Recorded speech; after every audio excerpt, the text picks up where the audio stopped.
साथियों नमस्कार।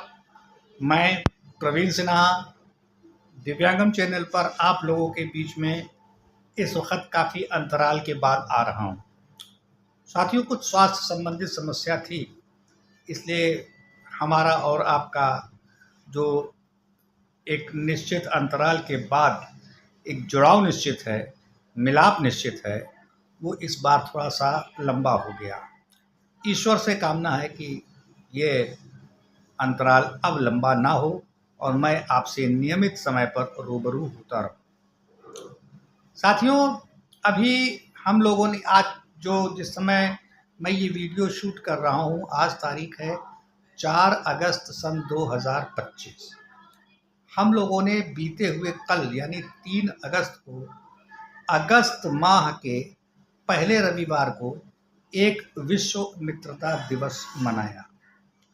साथियों, पहली बात तो मैं व्यक्तिगत रूप से किसी भी एक रिश्ते के लिए मैं एक दिवस के मनाए जाने के पक्ष में नहीं, ये मेरी व्यक्तिगत राय है।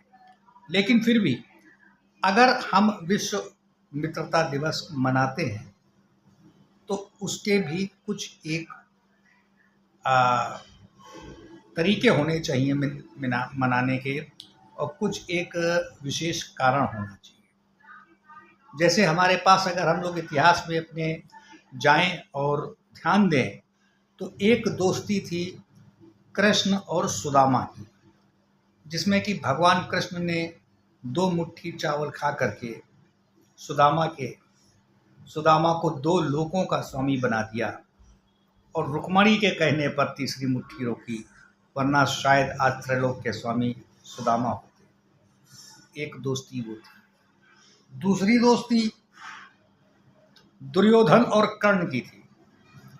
कर्ण सब कुछ जानता था कि हमारा मित्र गलत है, उसके बावजूद चूंकि उसने अपने मित्र से वादा किया था, इसलिए उसने अपनी मित्रता निभाने के लिए गलत दिशा में भी अपने मित्र का साथ दिया।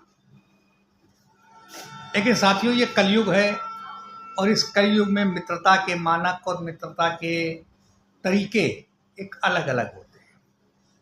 लेकिन अभी कुछ दिन पहले हमारे यहाँ जो हिंदुस्तान में एक नमाजवादी सरकार पार्टी है, इस नमाजवादी पार्टी की मुखिया की धर्मपत्नी किन कारणों से एक मस्जिद में एक इमाम के कमरे में गई, इस मामले की भी कायदे से नमाजवादी पार्टी को स्पष्टीकरण देना चाहिए। उसके कई कारण हैं।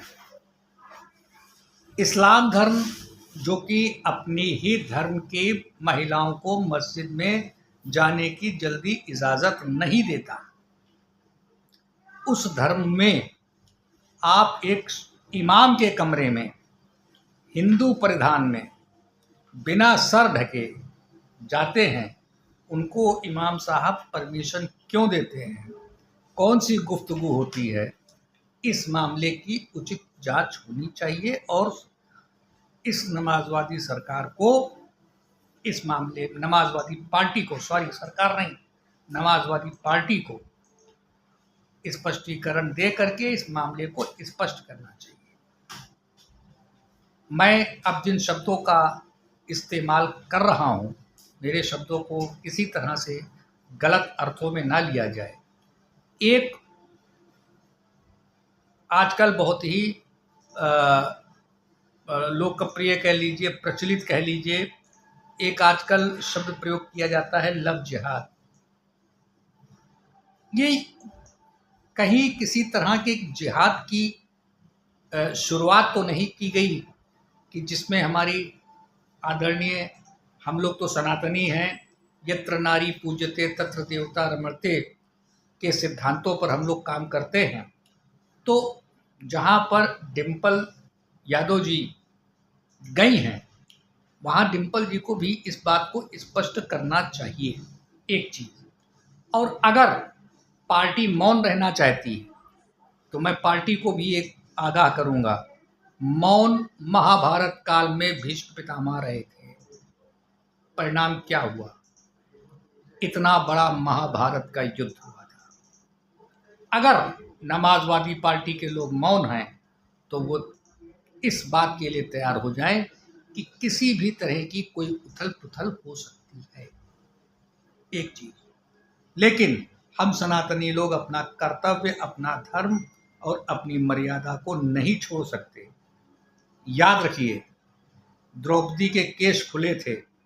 याद रखिए, दुर्योधन ने भरी सभा में जंघा पीटी थी। उसका हम सनातनियों ने बदला कैसे लिया था।